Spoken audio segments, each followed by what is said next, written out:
Welcome to Brainwreck. I'm Jason X. And I'm Kevin Graham.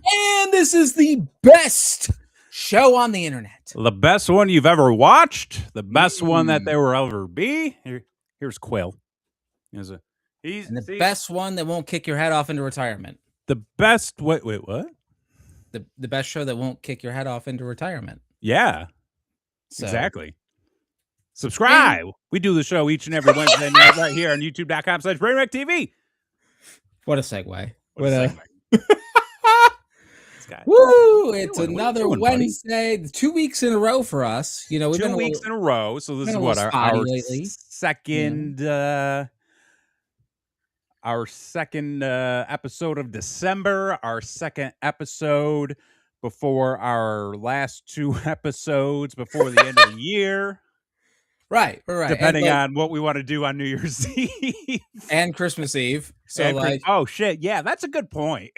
So I would be down for like one of them old school shows where we do a thing. Maybe, it's a possibility. If you got nothing going on, people have lives. We don't necessarily like plan well in advance for like New Year's or any of that. My camera's crooked. I'm learning. You're learning as I get older. Yeah. Most people don't plan. Brother. Most people are just fucking winging it. But, and like me as an individual, that's usually been my MO. Is to just wing it. Don't make commitments. Don't make plans. You just kind of go with the flow. But sometimes there is no flow. And, as you get older, like I have, you realize plans and commitments are good to have. Oh, yeah. Yeah. Yeah. Which is, where I'm at now. Well, that's wonderful because it's more than most. It is more than most. And I have learned a lot this past couple of weeks just about planning and commitments and how so many people are just incapable of doing their fucking job. Well, and how difficult people just always want to make things now. Yeah, there is. We talked privately about this, but I feel like there is a level of entitlement lately that is really unnerving. It's really off the chain. It's a level of entitlement and also a level of, well, that seems like it's a problem for you, but that's not my problem to solve. And it's always like, no, it is because you work for the business that is telling me that my cat's medication was delivered, but it's not. And they're like, what it says it was. And I'm like, well, I'm telling you it's not. And then they're like, well, it looks like it wasn't. And it's still on the truck. And I'm like, this is the issue. You know what happened? Is we all grew up to be David Spade. And like in the fact that we have no fucking patience for nonsense. Like you think about Tommy Boy. Right. And you think about him asking for directions at the gas station. Right. And him just being like, you're real smart. Yeah. So I know you know what you're talking about. Right. But there's no Davenport on this map. Right. But the fact is maybe we just got the wrong map. Exactly. Yeah. Maybe the map has passed us by. I don't think the map has passed us by. I think we have the new map. Oh, see, this is the thing. I feel like we are the gas station attendant in this scenario. That's true. We're the guy that's like, hey, I have this new map and I'm explaining to you how to get to Davenport. You need to recognize that you don't have an updated map. That's so true. The map you have is outdated. See, the world is David Spade. The world is David. Yeah. Because exactly. Yes. Yeah. We're the gas station attendant. We're the gas station attendant. Yeah, I had it backwards. Yeah, you had it backwards. It's okay though. Listen, most discussions we have are all work in progress. So it doesn't matter. Because I feel like we live in a world where all of the information is at our fingertips. mostly the correct information, and nobody wants to look at it, and nobody wants to look it up. Nobody wants to deal with it. You know what it is, in my theory? I think everybody has, who's that fucking guy in the pantaloons? Marco Polo. What? Everyone's got Marco Polo syndrome. What, they don't know where they are? Is that what that guy did? No, I'm talking about the game. Well, yeah, but I'm talking about the man in the pantaloons. What about him? I'm just saying, like, I feel like there is this need for humans to discover things. Okay? Like that fucker who sailed across the ocean blue. He didn't discover shit, but he thought he did. He thought he did. He just was a horrible person. Did terrible things. Yeah. Fuck that guy. Fuck that guy. But there's this need of discovery, right? And with all the information at our fingertips, with everything being, surveillanced and watched and things of that nature, the only thing that's really like left to discover is like in the ocean or in space or in the fucking rainforest. Like that's it. Like there's not much else. Maybe Antarctica, but I don't know. I think we've got a grasp on that. Got a grasp on Antarctica. Yeah, it's like ice. So the point being is the average Joe right goes into the world and has this need to discover and explore, and it's all done. It's all there. Like you're saying. So wait, are you saying that because so much has already been discovered that people now coming up are like, well, it's already been discovered, so why do I care? No, what I'm saying is they still have that need. So what they're doing is they are trying to poke holes in the things that are factual, so that they can discover the real truth, even though the real truth is already there. And that's why you got things like fucking flat Earth and fucking bullshit like that, is because people feel the need that they have to be the ones to discover the thing. There's nothing, but it's not there. It's bullshit. It's horseshit. You and I are talking about two completely different things. I don't think we are. I think we are. I think it's all relative. No, I don't think it is, because I'm talking about how my commercial auto insurance can't change the financially responsible person on the account until a year after we started it. And then when I call and I say, you told me 5 times that this was going to be changed, they go, well, we don't have any record of your phone calls. And I'm like, how?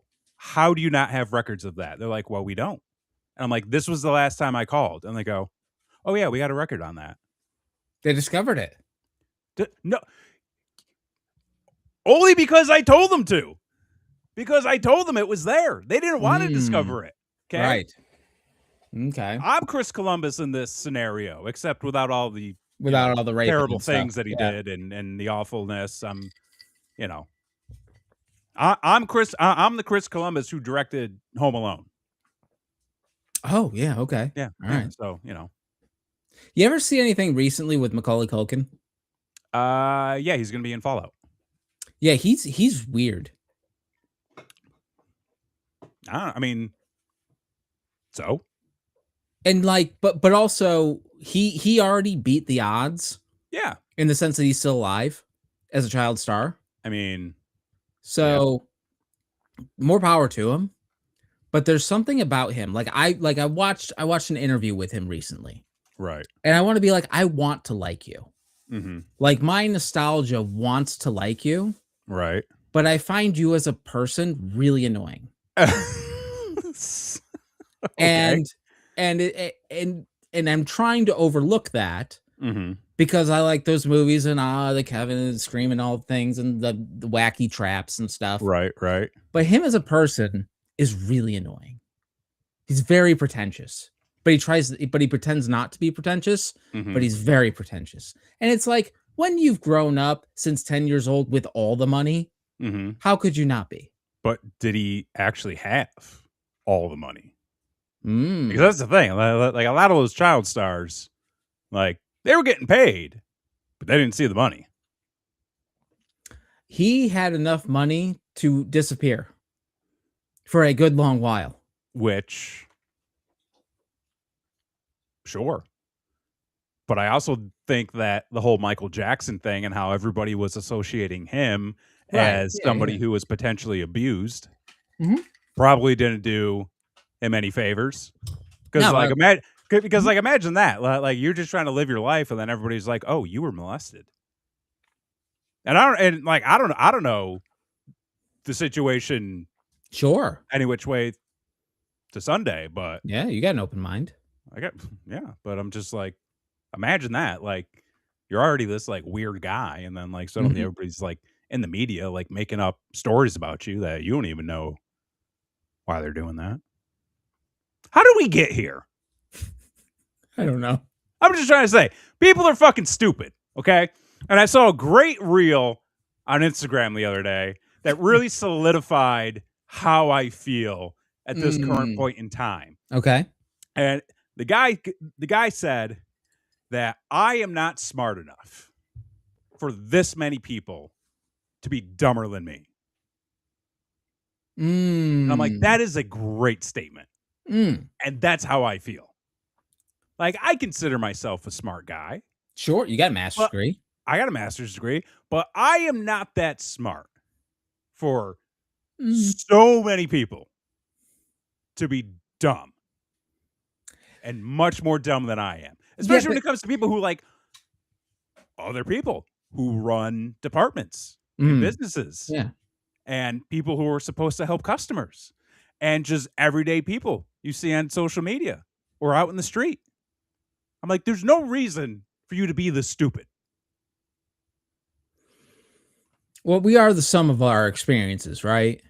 Like, you can only have a perspective of something once you've achieved that something, or you've seen that something, or you've seen somebody else have that something, and you can fucking internally process that a little bit.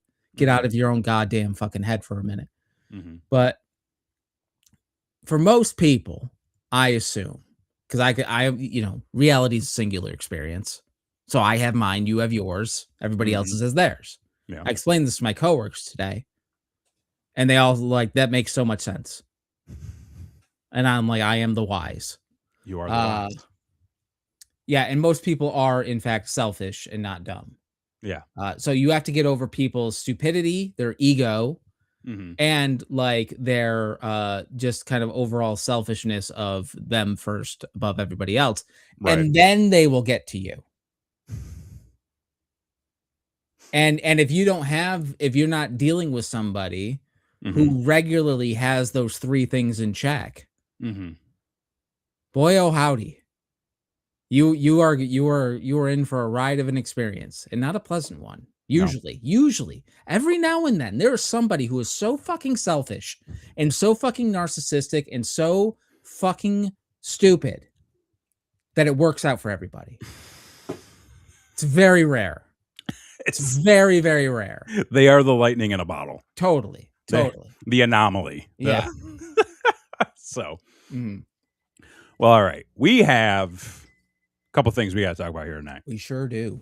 We already talked about middle of December. This fucking year is almost over. Which, holy shit. Can we? I know we have a lot of things. No. Let's go with it. What do you got? Hit me with it.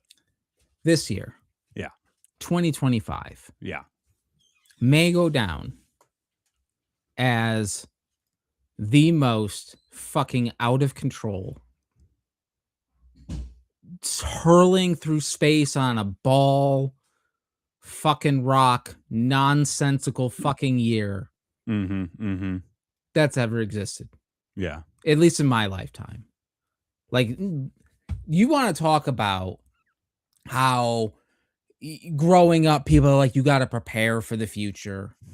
You got to get yourself in line for the future, plan for the future. Nobody planned for this. Fucking nobody. Even the people who thought they knew what was going to happen are like, oh shit. Like, this isn't what we were planning for. No. But it's also like, what did you really expect? And it's so funny because I think about like my personal journey this year. which was a roller coaster in itself. Oh, same. Yeah, you as well. On top of the world climate that we had to deal with throughout the year. Like, that's separate. Like, personal roller coaster, global roller coaster. Yeah. And we're not just talking about the weather. Yeah, no, I mean, and it's a fucking Stardust racer out there. We don't know if we're gonna survive. Like, it's fucking crazy. Yeah. And you have your peaks and your valleys, your ups and your downs, and then the year just starts to test you. Right. Just really starts to fuck with you to see if Mm-hmm. you're paying attention. Right. To see if, like, the Matrix can throw a little curveball at you, see how you react, right? Yeah. Yeah. And it's like the thing with the Epstein files. That's coming out Friday, I guess. Friday. Something's coming out. I think I'm gonna make a bold prediction. Yeah. I think Friday will come, and Friday will go. Friday will go, and there will be no mention of these Epstein files. Oh no, you're gonna get a mention, one way or the other. It's going to be mentioned. Well, I think people are gonna be asking a lot of questions. Yeah, and I think the answer is gonna be like, well, everybody left for the holidays. And that's what they just announced. And Congress is going home for the holidays. They've been working so hard this year, I guys. mean, Won't somebody think 3 months off they did? of the politicians? Just think about those politicians. How has nobody thought of Ted Cruz? Ted Cruz deserves a vacation. He deserves to go to Cancun and be with his family instead of, working and doing things that, will progress the country into a better place and hold people responsible and accountable for their misdeeds and actions. Mommy. Teacher says when Ted Cruz goes on vacation, the state goes into emergency. Yeah. Which we've had pretty good weather up until now. So fingers crossed, but there you go. Can change at a dime. Yeah, man. Like, I think you're going to get some news coming out. I don't think it's going to be the news we want. I don't know that we're really going to get the news that we want. Again, it's all bullshit. It's all bullshit. All of it. Yeah. The fucking Keystone cops that are running things right now. They've already blacked out all the information, put it through the shredder, burned it, locked it up with a key. Somebody got in there. It's unfortunate. It's sad. Depressing. It is. It's sad in the sense of, like, I feel like they're going to not tell anybody anything. The Democrats are going to both be outraged that there is nothing, but also celebrate that they got it out, even though nothing got out. Nothing got out. And then we're going to move on. And those poor victims is all I have to say. Is like, there'll be no justice for them. No. Which at the end of the day, no. Which is heartbreak. The system has failed. Yeah. So many people. Oh. So many people. Yeah. And there's still a part of me that's like, maybe something will change next year. Maybe we'll get like a little, maybe like a half a step. You know what I mean? Like maybe a half a step. I just want to remind you, and I hate to be that guy. Like, I fucking hate it. No. To be this guy. You can be that guy. We got 3 more years, brother. Got 3 more years. Fuck. And I mean, hey, if anything were to happen to him, then we're fucking stuck with JD Vance. What's his deal? What do you mean, what's his deal? The system has worked exactly the way it has been designed. That's fair. That is also fair. That is a fair. It's not fair. No, it's not fair, but that is a fair point. Yes. Because that is True. accurate. So wait, what's the deal with JD Vance? Yeah, like, so I tend to not watch or listen to first off, I'm too busy. I know, yeah, I'm way too you busy. get a pass. 'Cause I'm I'm always way too like, people busy. stay informed, get the information. I know what you got going on. It's so much. Yeah, it is so much. It's insane, really. And especially, like, coming from the outside, it's like walking in the middle of a movie It that you've really never is. seen or never heard of before, and you're like, Mm. "What is all this? What's going on? What's And going then, on like, here?" I see a thing Yeah. where, like, he was speaking and, like, he said something really dumb, Yeah. and then everyone's like, "Look, he said a dumb thing."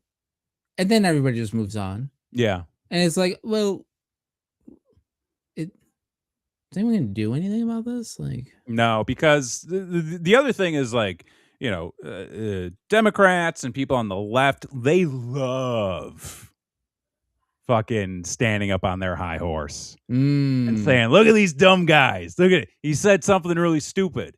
He said something that was incorrect, his name's factually misspelled. incorrect." Huh? His name's His misspelled on his name's tag. misspelled. Look at this guy. Look at this asshole. Anyways, what's for dinner? Like, it's just excuse me.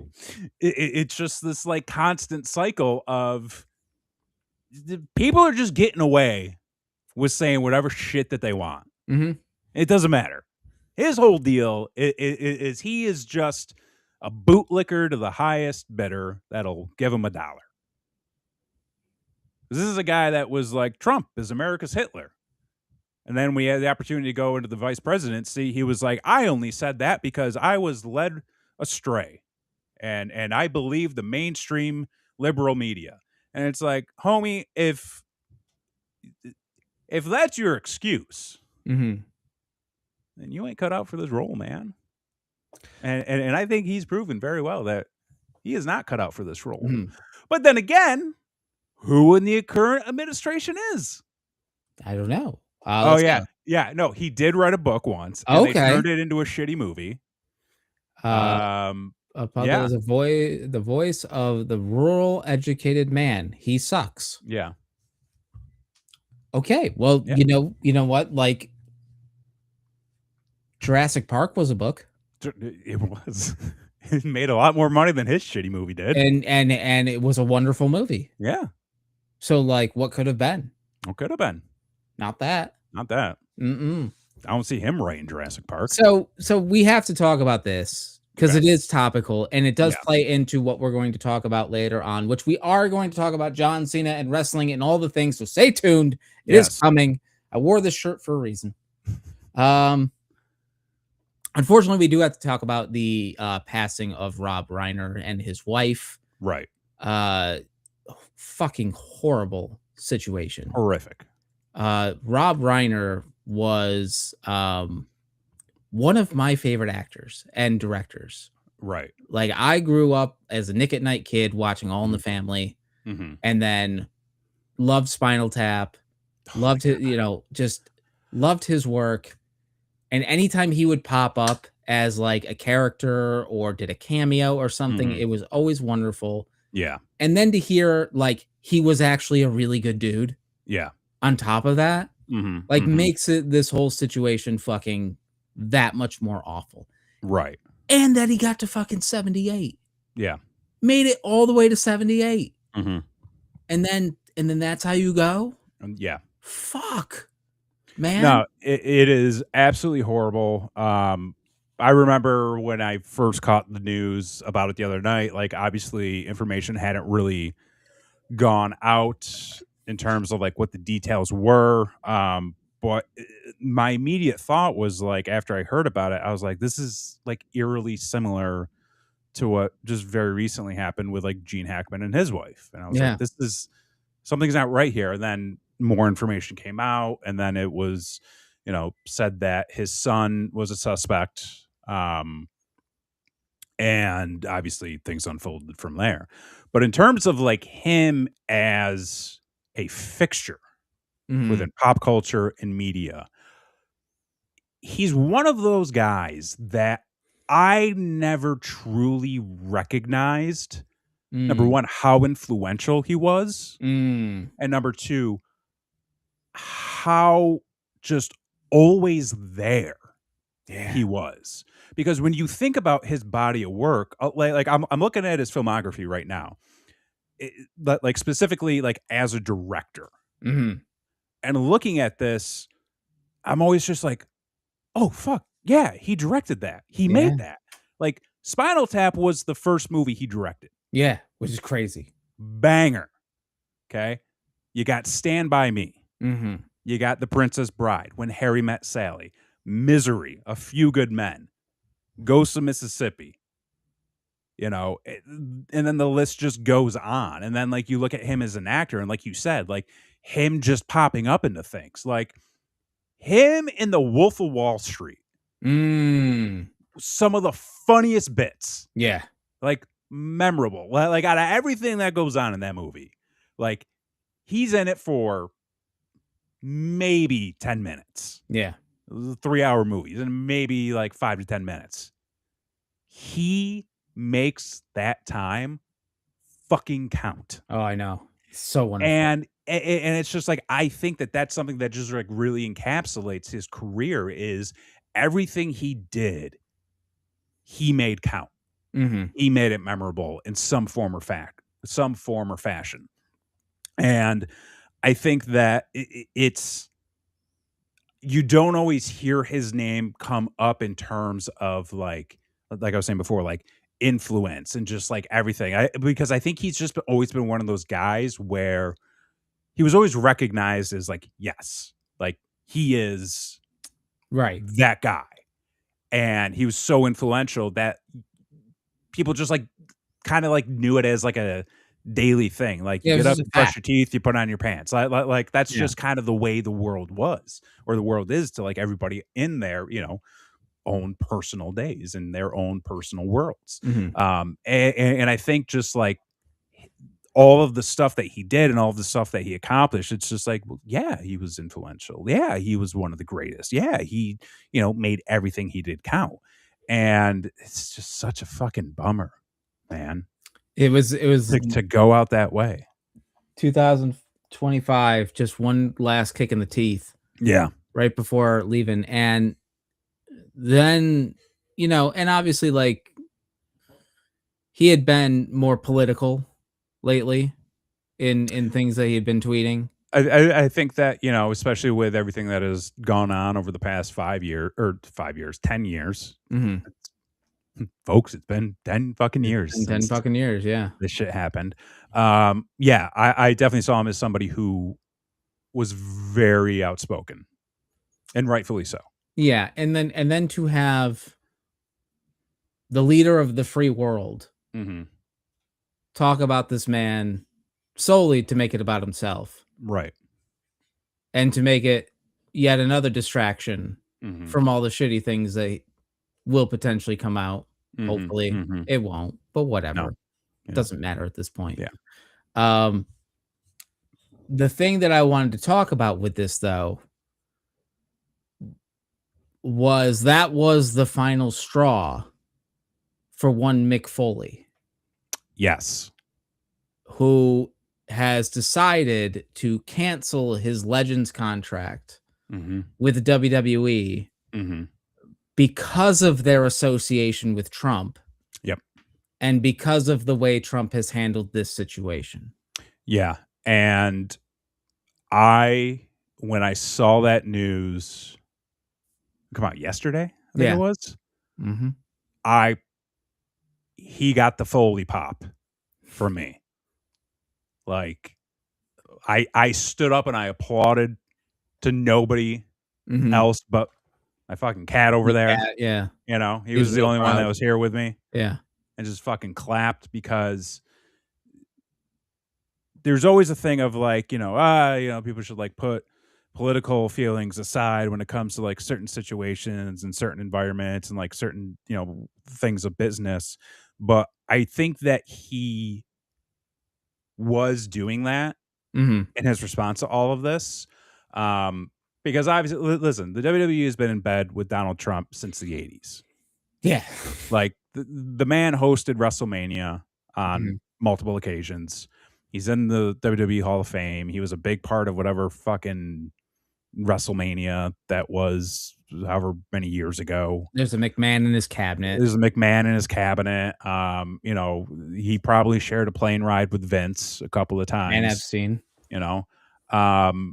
So the association has always been there. So if he was ever going to just say, I'm done, I'm out due to political reasons, I feel like he would have done that years ago. Oh, yeah. Yeah. With something like this, it is a principle in terms of decency and just, I always go back to it, accountability and the fact that, as you said, the leader of the free world goes online on social media and basically blames Rob Reiner and his wife's murder on Rob Reiner. And then and then Trump makes it all about himself. And not only that, but then he doubles down on it when he's asked in person in an interview. Doubles down on it. Makes it even worse. I would have done the same exact thing as Foley if I was ever in his situation. And again, I applaud him. I'm grateful to hear that he did that because he is somebody who is now, hopefully, other people can follow suit because I see him as somebody who is now leading by example. Because the only way that you are truly going to make change happen is if you take a stance for something good and you stick with that and you stick to your principles and you take what many could consider drastic actions. He said that when his Legends contract is up in June, he will not be resigning. He's also said he's no longer doing personal appearances and signings. So I have a feeling that you're going to basically not see any more Mick Foley stuff unless Mattel decides we're making exclusives that are going to be exclusives on Ringside Collectibles or whatever, which, you know, will still probably sell. And I think, you know, they should, because as much as you don't want to support a business who is harboring that kind of environment, I think that it is still good to support the person who's involved. In this case, Mick Foley. Like I don't think people should stop buying his merch, because I think at the end of the day, if he gets a boost in merch, I feel like, hang on, yeah, you're popping a little. Yeah, I know. Hang on, real quick. Old Nintendo. Yeah, I've been having some issues with this because if suddenly he's getting a pop in merch, then he's no longer going to be around in June. Yeah, maybe it's like, hey guys, maybe we fucked up here, and maybe we should try to make this right. Well, that's the only way you're gonna do anything is by hitting him in the wallet. That's it. Yes, that is it. Vote with your wallet. Well, no, not vote with your wallet, but like, yes, the best way to really make change or really push for change with a lot of these companies is you have to cut ties, you have to take your money back, and you have to not give them anything. And this is why I always get annoyed with wrestling fans too, is because for as much as they go on and complain about everything, they still tune in every week. And they still buy the merch. And we've made a stance earlier this year that we would be no longer covering the WWE. We're covering them tonight. However, I think we're covering them in a way that is not... We're covering more of a business aspect. Yes. As opposed to the current product. Yeah, exactly. You know, we're not pushing to talk about the next, you know, PLE, or we're certainly not talking about the fucking Rumble. I can tell you that. You know, we were talking about more business aspects tonight. And I think that more people need to start doing that. I think more people need to take a stance and say, you know what, this shit's fucked up. We don't agree with it. So we're out. And I think the more we see people doing that, the more we see people in higher positions doing that, and people who have recognition within industries like, again, Mick Foley saying, this isn't good. I don't like this. I'm not for this. I'm out. Again, I think that is somebody who is leading by example, and Mick's the fucking man. He is the fucking man. And it's always been said he's been too nice for the wrestling business, and that may Right. certainly be the case. Mhm. Here, certainly commendable. He was a very nice man when we met him. Yeah. Kicked me in So the dick. I mean, no, he gave me the mandible claw. He kicked Pun in the dick. yeah. What am I thinking? And I think like I don't know that anything will really happen with this or change because of it, but much like when you find a cat in a car, you've got two choices. You got two choices. You can save that cat or you can let it die. And lately I've been questioning my decision making because he has destroyed fucking everything in this fucking house. Holy Christ. Like, I was thinking about it the other day. In cat years, I was doing In some cat math. years. Yeah. The new cat that we got this year is like a Yeah. teenager. Yeah. Oh, yeah. Right Yeah. now. Yeah. And my elder cat that we've had is like my grandma's age. And like, I just watched the teenage cat tackle the senior citizen. And I'm just like, dude, he's got a bad hip. Like, you gotta fucking. I mean, I think this guy here just went and hid himself retirement. Oh, did he now? Got his ARP? He's getting his ARP. I mean, he's got his bad heart, so he's on, he's got his pills 3 times a day. Like I said, we just had to fucking yell at USP or UPS to be like, where's our fucking medication for this guy? Because now guess what? Something happens. Somebody's got to pay. That's not you. Somebody's got to pay. But yeah, again, and I think that like if anybody is questioning how they feel about current business practices with companies that they have frequented or businesses that they regularly patron, don't be afraid to cut ties. No, and here's the thing. But yeah, we grew up with the notion of brand loyalty. We grew up with like, oh, I'm a Coke guy, I'm a Pepsi guy, I'm a this, I'm a that, I'm a whatever. And now it's when push comes to shove, those brands have shown no loyalty, no whatsoever. Yeah, and now we're just like, wait, this wasn't a two-way street. Yeah, no. Brands do not care about the people who buy their stuff, and if they did, you'd probably be seeing better stuff. And the thing that really does suck about it is, we are at a point in this current world, and this isn't like, a specific area or anything like that. I truly mean this current world that we live in 2025, where there aren't a lot of choices. No. I had to get a new phone recently. And guess what's all loaded up in the phone? AI bullshit. The point where I had to go through and fricking disable and uninstall like a ton of programs. And if I want to text somebody, I can't text anybody unless I log into my fucking Google account. Oh, wow. Because Android now only has a Google messaging app. Much like iPhones have, their iMessenger, Apple, which is all tied into, the fucking Apple ID and stuff. But like no longer is it just like, here's an app that sends an SMS or a media photo or whatever. Like you have to tie everything to a larger entity, which is now going to be able to source all of your texts and information. Not that they didn't already have half your information, but it's like, where else do you go at that point? Do you find yourself as you get older getting more paranoid? A little bit. I think that's a natural thing. But also I think it's because, and I feel like we've talked about this before on the show, where we were always led to believe you don't talk to strangers. You don't give out personal information. You don't accept things from people you don't know. And, you keep private things private. And now you're being advertised to every time you turn your TV on. Oh, Like yeah. like I turn my television on to turn on the PlayStation or to watch a movie or something, and the moment I turn my TV on, I'm hit with ads.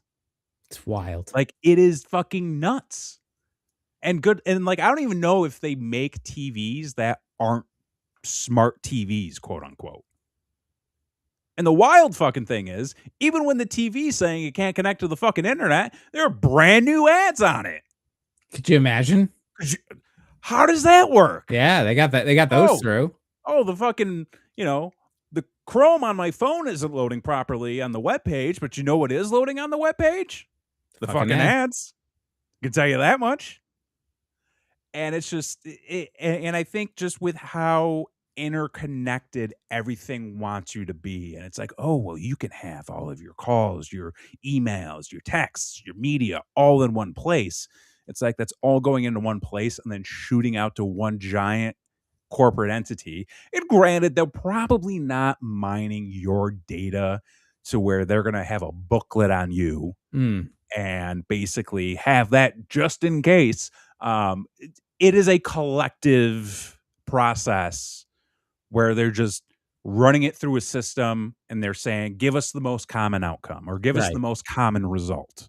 And then we'll work from there. So you are just a drop in the overall bucket, but you're still in the bucket. And I think that because of that, and because of all the things that we were taught growing up, it is very reasonable, at least for our generation, to be paranoid. Yeah, exactly. Because everything is digital now. Everything is online. Everything is intended to watch you. I can't set up a security camera in my house without it being connected to a server that's some company's running. Like, I don't just get closed circuit.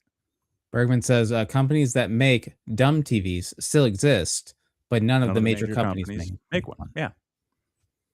Yeah. It is wild. It is crazy. And it is one of those things where we have seen such expansion in technology in 1 year, this year. Like, you think about where AI was at the beginning of this year and where it is today. Right. Nano banana, brother. Like, shit, I remember a year ago using AI and being like, this is kind of fun. You can do some fun stuff with it. Now I'm like, fuck that shit. Like, I think AI does have a place if it's being used as a tool for very simple tasks. But tasks that aren't going to eliminate positions, generate new content or information. Like, I'm okay with taking an email and being like, this is all over the place. Throw it into Chat GPT. Just like tone this down and make it more direct. Boom. Okay, yeah. And then I go through, I do one more pass on that to put it in my words. And it's done. It's done.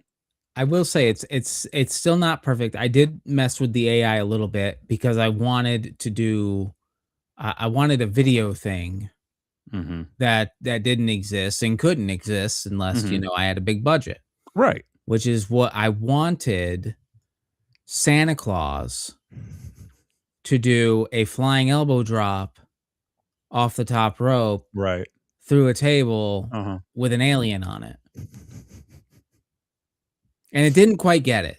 Right. It wasn't quite right. So there's still, some ways to go on it. But let's shift gears here. Let's get into why we're all here, what we want to talk about here tonight, and that is the retirement of the GOAT, if you will. Some people say, Mr. John Cena has hung up the tennis shoes. The tennis shoes, yes. Yeah. So it's actually funny because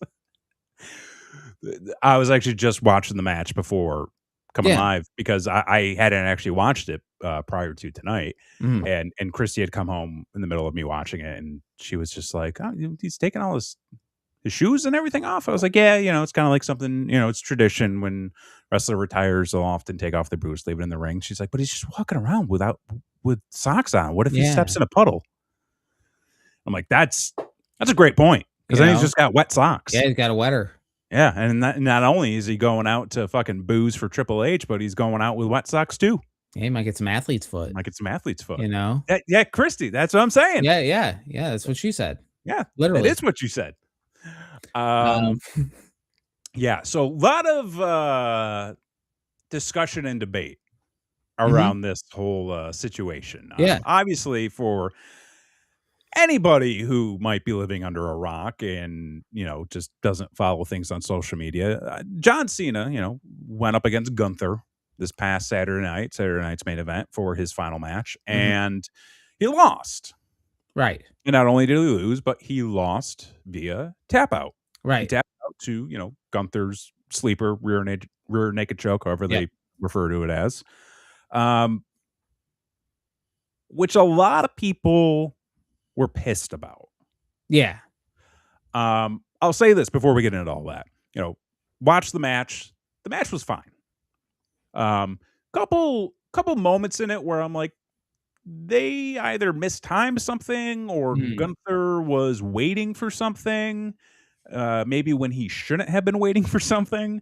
But you could very clearly see John running the match and calling the match. And so, and I, out of respect, I would imagine that Gunther would. Yeah, of course. Basically take a total back seat and then, Cena run it. Yeah. Which may have caused some hiccups, but I think overall, it was a fine match. I will say this, though. The match was a prime example for why less is more is 10 times better than any match filled with just high spots. Okay.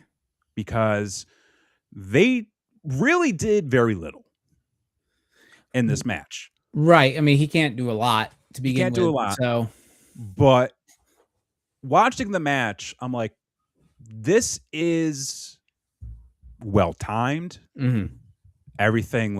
Mostly everything looked good.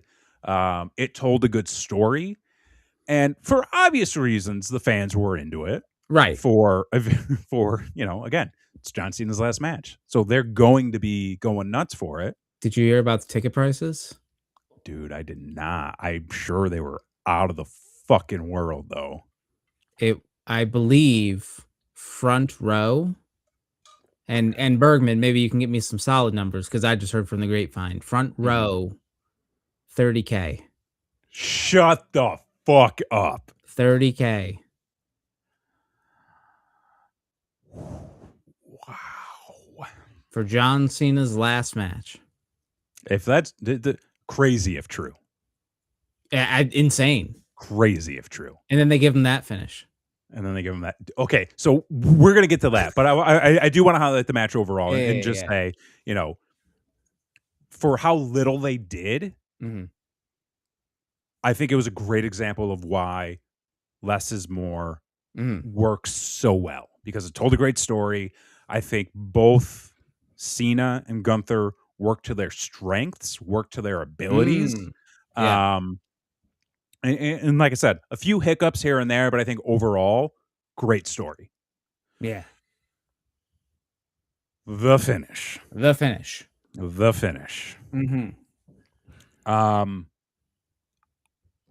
Maybe not everybody assumed this was going to happen. Right. I feel like us being us, we kind of would have expected Cena to lose. Yeah. I don't think that was ever not in the cards. Especially because kind of knowing and hearing how Cena likes to operate and respects the business and respects tradition, it would make sense for him to pass the torch or take the fall for an up-and-comer. Maybe if it was somebody like Orton or Sheamus or somebody that he's had a long history with, maybe it could have gone a little bit different. Yeah. You know, because at that point it's like the person, you know, if it was someone that he was like really close with or something that he's worked a lot, that person doesn't necessarily need a win on, you know, on Mhm. Cena's way out. So I think it would, you know, if Cena won in that case, would have been totally fine. With it being Gunther, somebody who at this point, if they don't put his fucking, if the company does not put their hat on Gunther and make him like the third longest reigning Oh, WWE he has to be. champion, Yeah. like then they're out of their fucking mind. Bergman with an update.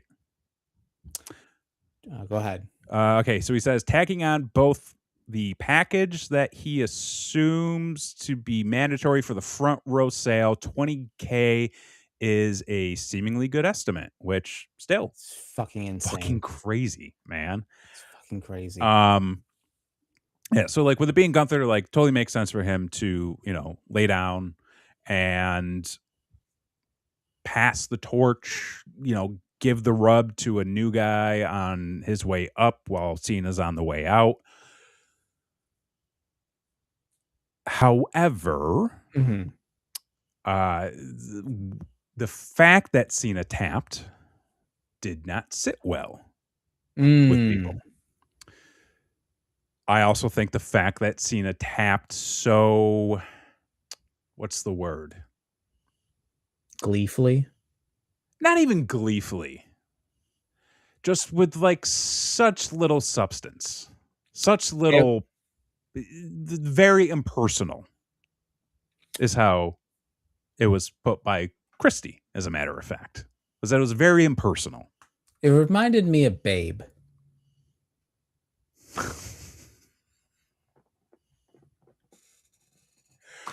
Fuck. And that at the end of the day, he was just like, that'll do. That'll do. That'll do. Nonchalantly. Is a good one. Yeah. I will say I was surprised that John Cena did not go over, mainly for the fact that it was another opportunity to bury Bill Goldberg in WCW. I was very shocked Oh my God, that's a great point. that they did not put him over solely for that fact. Right. But I will say, like, as much as people didn't like the finish of that Mhm. match, it did prompt me, Mhm. however, to buy his new shirt, which I'm currently wearing. You know, he's got, you know, respect, Respect. and then, you know, it's got the new saying on the back of, you know, You. Oh my God. Look at eventually this give guy. up. You know, Eventually give eventually up. give up. Yeah, It's eventually it's give up. it's the slogan of 2025. Dude. You know? Oh my God. That folks, he came prepared. Just fucking busting up bits on me. How dare you? Yeah, man. Like I first saw the finish, because you know, I was kind of tracking it a little bit on Twitter that Mhm. night, and when I saw the clip of the finish, it was like, wow, this is very lackluster. It's very weird, yeah. You know, I mean, like he's looking comfortable, he's smiling, and then it's just a very, as Bergman said, nonchalant tap tap. And I was just like, that is, again, it's just so lackluster. I mean, like, I wasn't expecting him to fucking tap, like, you know, like he was getting choked the fuck out or someone who was breaking his goddamn back, you know, like some chicken shit heel. Mhm. But, like, I feel as though there was a way to do it where it could have been presented better. And that was kind of my biggest issue Mm. with the way the finish went, was the presentation sucked, especially when you had so much good heat Mhm. leading up to that moment, so Mm. much great heat leading up to that moment. And when the bell rang, you could hear a pin drop Mhm. in that arena. Like watching it, you hear the fans cheering. You hear them getting riled up. You hear them getting loud. Tap, tap, bell rings. Silence hits the crowd. And it was a legitimate reaction of like, no, really, what the fuck just happened? Right. Like, we've come all this way. We've purchased all of this Never Give Up merch. Like, and now he's just giving up? Again, oh, go ahead. Go ahead. See, on paper, mm-hmm. if you look at it on paper, mm-hmm. there is something that is, if this were a novel, mm-hmm. right? There is something to the hero, the never say die hero who rides off into the sunset and then does finally lay up the boots and you know, does give up and passes the torch. Like, there is something cinematic and storytelling and epic about that. It doesn't work when you put it in front of people who have paid $20K for a happy fucking ending to a guy they grew up with and is their legitimate hero. Yeah. That's where it doesn't work. And I think back, and granted, it wasn't his retirement match, realistically, but I think back to Shawn Michaels versus Ric Flair. And how beautiful that match was. And how emotional that ending was. And just the super kick, the comment, the pin, the tears afterwards, so fitting, so well done, so well executed, such good presentation. Granted, Flair and Triple and H and Shawn Michaels have a little bit closer relationship than Gunther and John Cena, but why couldn't you do something that really expressed John's comfort in moving on, his acceptance in moving on, that, hey, giving up right here and now doesn't necessarily mean it's the end, but it's the end of a chapter. Right. You know what I mean? And I think that just with him laying on his side, smiling, and then just the flimsy tap, I don't think that did him any favors. I don't, No. Gunther, I don't know if you heard, but like Gunther was getting some fucking heat on Monday night from the crowd. Oh, like but that's what you need for Gunther. And maybe that was the reason, was to give this sort of lackluster finish so that Gunther could be the guy that they pinpoint and say, fuck you. You ruined our special moment. They sure did. And maybe that is the case in the long run. And maybe that is the point, because and everybody was booing and ripping apart Triple H, which rightfully so for various reasons. Sure.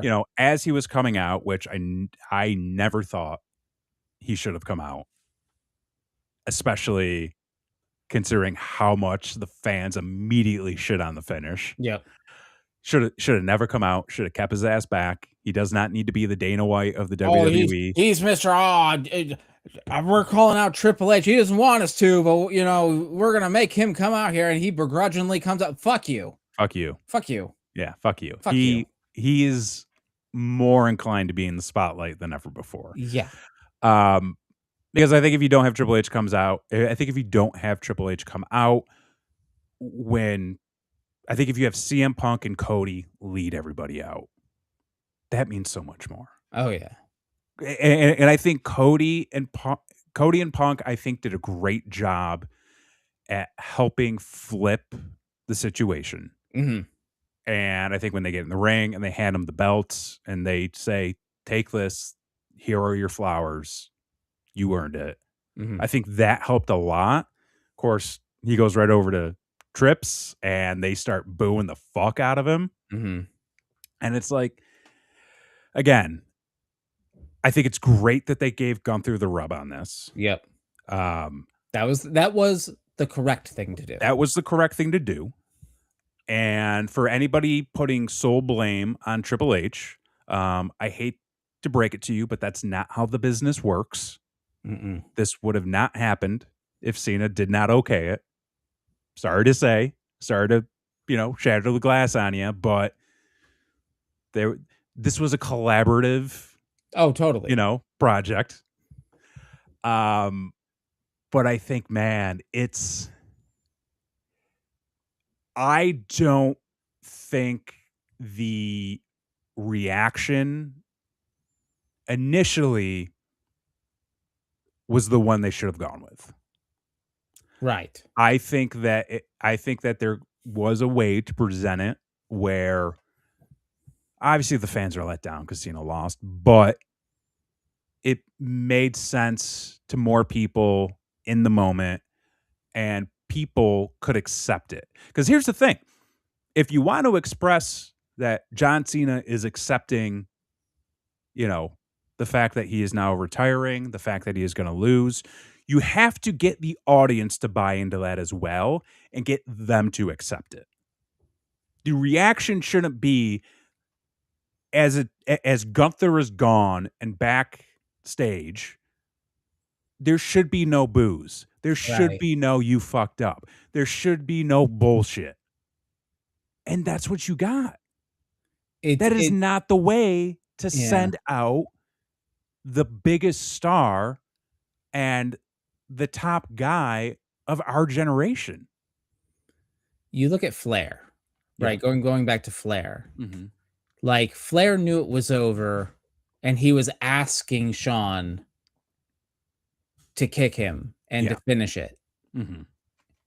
And because Ric Flair wasn't going to quit. Mm-mm.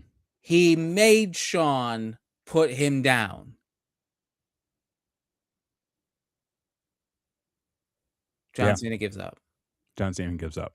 Which I think, again, kind of going back to the way it was presented, I think you could still have Cena tap out, but as you said, you really reinforce the fact that John pushed Gunther to the limit where Cena had no choice but to tap out. Mm-hmm.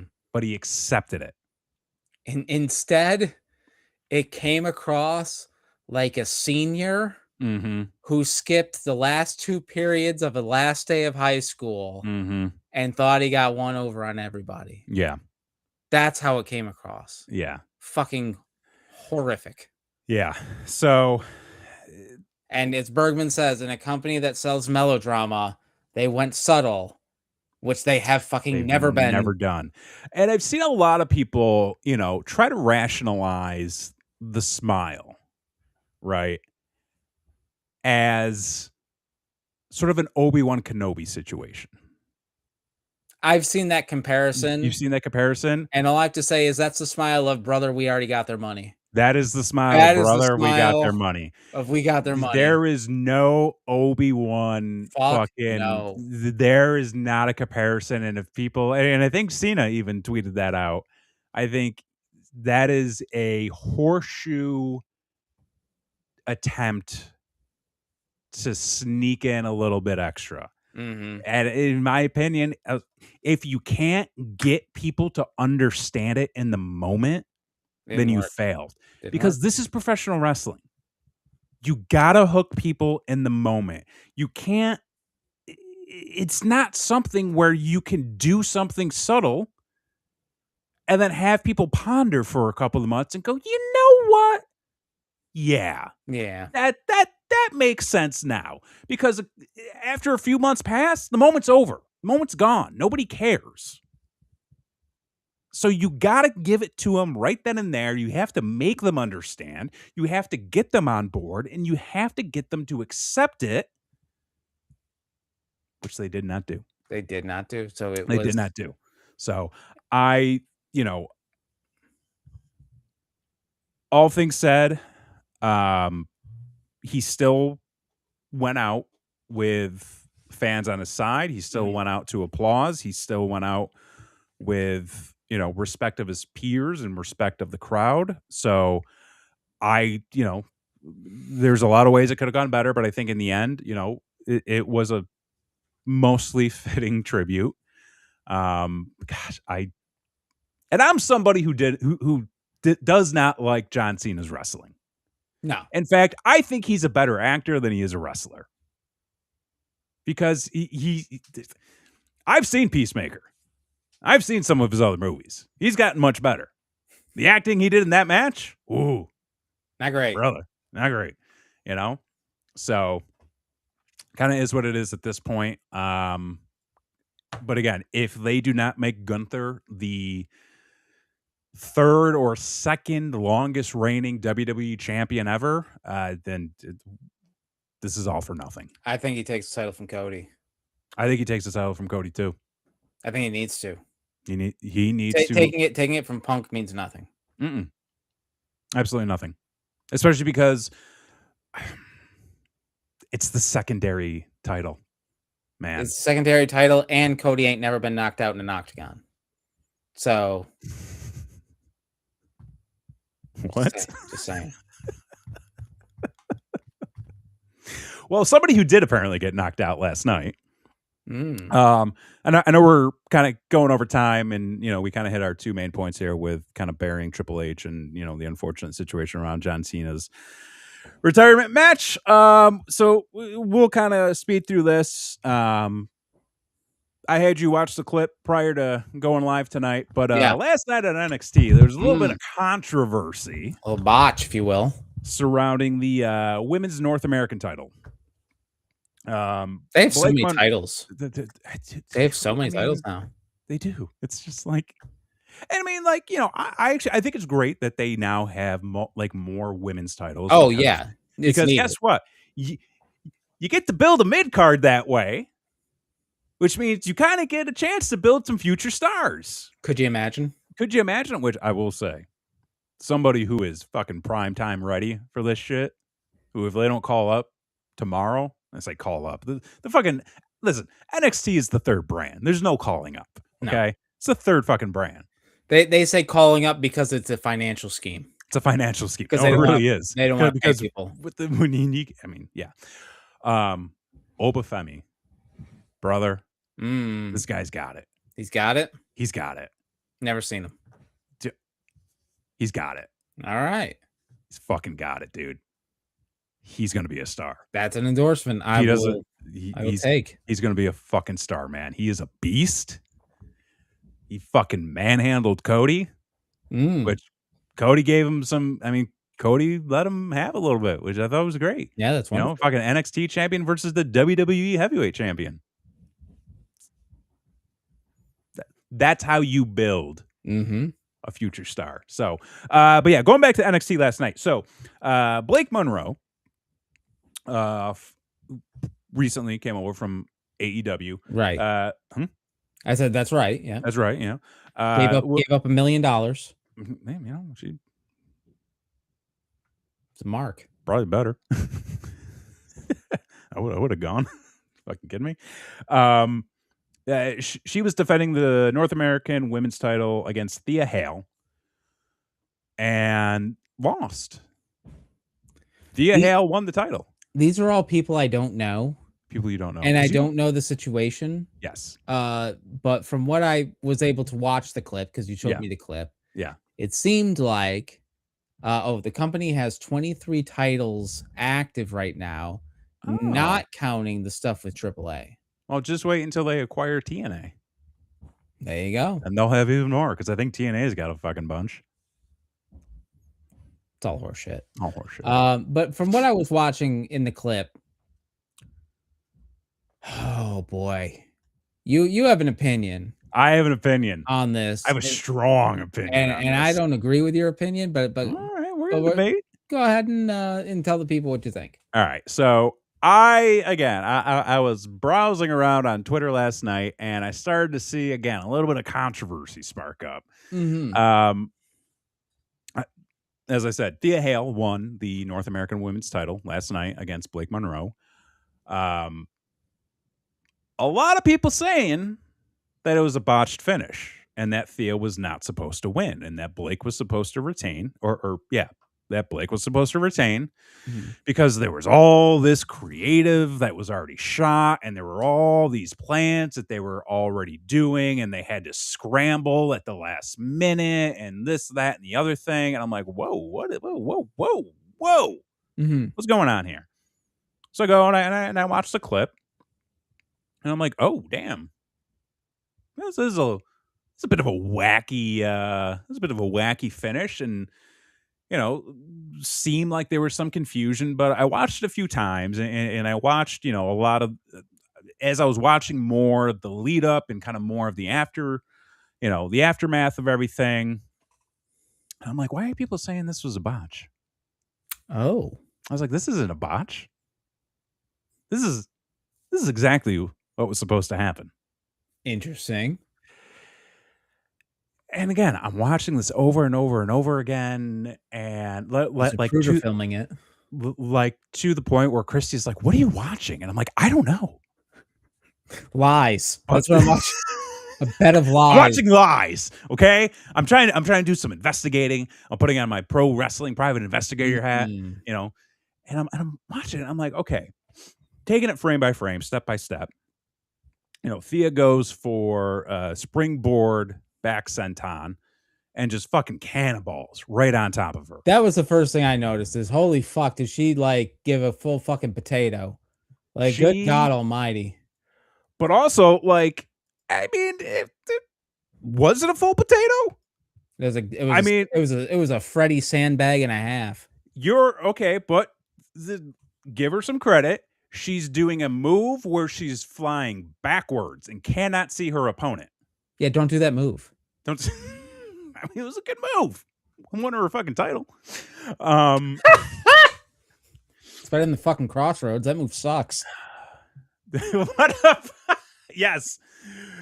Yeah, it was a lot of Booker T's reaction. Let's go. What happened? She hits the move. Ref goes down immediately. 1, 2, 3. No hesitation. No brief moment of, is this supposed to be the finish? Counts 1, 2, 3. Calls for the bell immediately. Blake's got her arm up a little bit too late, maybe. Maybe it was like 2 9/8, 2.98, something like that, maybe. So it's kind of like, oh, well, and then they played Blake's music briefly, like kind of like they had it queued up, quote unquote. Commentary team didn't really seem to know what was going on. Announcer didn't really seem to know what was going on. And I'm just watching this, and I'm like, why do people think this is the botch? And again, you look at what happened. She hits the move. She goes for the pin. Ref counts 1, 2, 3, calls for the bell. Zero hesitation. The moment the bell rings, Thea immediately turns and starts selling. Instantly. And I'm like, that does not read as somebody who just fucked up. That does not read as something just happened that wasn't supposed to happen. Instantly, ref calls for the bell. Bell rings. Thea immediately reacts as if, did I just win? And she even said, did I just win? Did I just win the belt? Did I just win? Like, so I'm thinking like, okay. Interesting. Everybody online is immediately like, it was a botch. It was a botch finish. She went into business for herself. She fucking sandbagged. She went into business for herself? What the There were people who were saying that. And I'm just like, you don't know shit about wrestling, my friend. You don't know anything about anything. And then, of course, you got Sean Ross Sapp on there being like, we're getting to the bottom of it. Well, my sources say that it was not supposed to happen. We're going to have more on our live stream. Make sure you pay and subscribe as we go live later tonight. And it's like, dude, you're a fucking mark.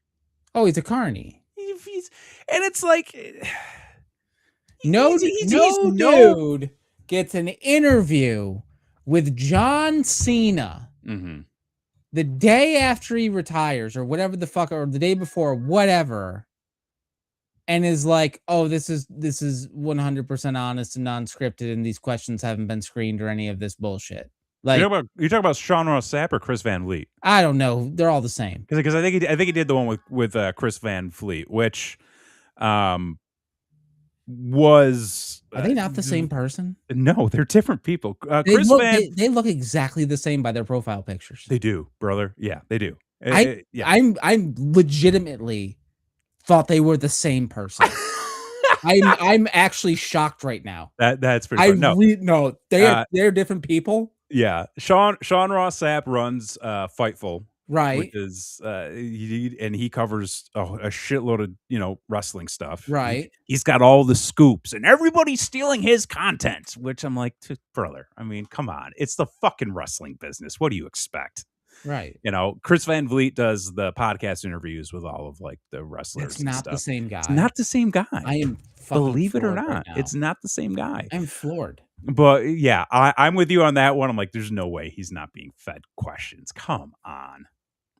She hit a shoot splash and held her down. Like what? Come on.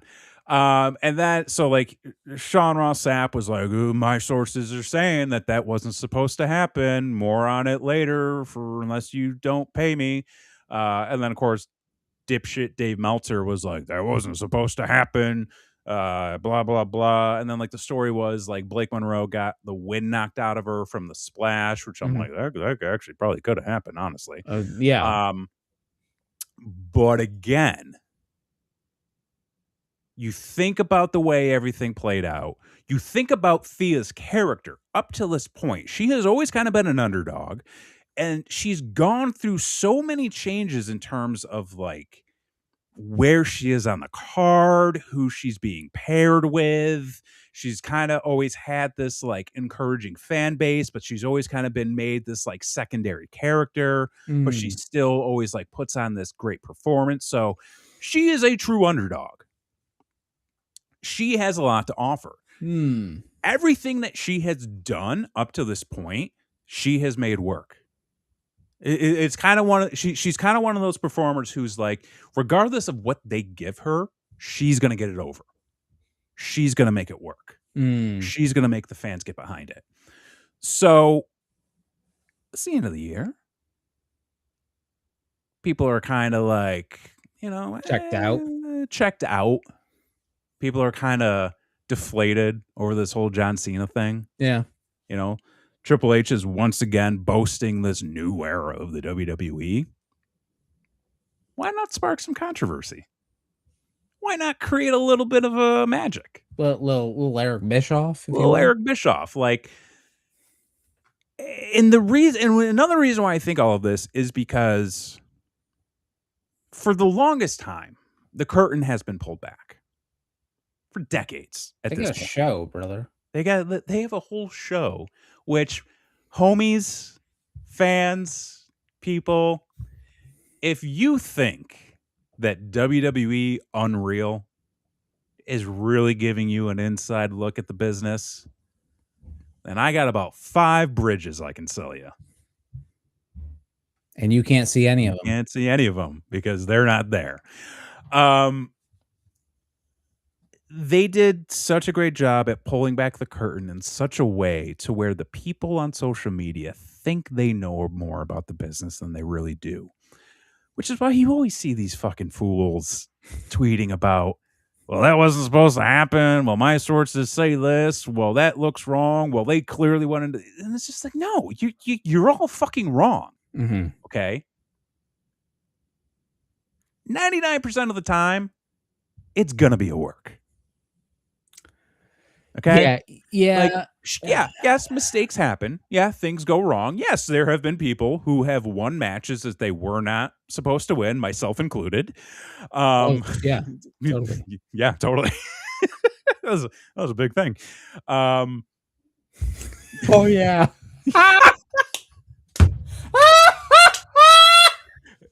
And we won a title that night too. I fucking forgot about that. That's wonderful shit. There's a lot though. Don't worry, he's an asshole. It doesn't matter anymore. Fuck that guy. But yeah, and I'm just watching this. I'm like, but why wouldn't this be a work? Like, again, think about it. Think about the way everything played out on TV. Think about the way everything played out backstage. I mean, do you really think that they're going to pivot that quickly? That they had, I mean, they were talking about like, well, they had everybody film stuff so that they could all have time off for the holidays. Now they got to bring people back. Now they got all these policy changes. Now they're doing all this stuff. And I'm like, but are they really? Well, it could be the sense of like, well, there's a couple things. One, I do think it was a botch. I'm way more apt to blame it on incompetence than a strategic creative move. Mhm. Because if 2025 has taught me anything, you lean into the fact that it's probably incompetence. Right. Um, See, I lean into the fact that it's all probably bullshit. I mean, it's bullshit and incompetence at the same time. Could be, hey, why not both? Why not both? But I feel like she absolutely got sandbagged 100%. Mhm. And if you've ever had the fucking wind knocked out of you, it sucks all the dicks.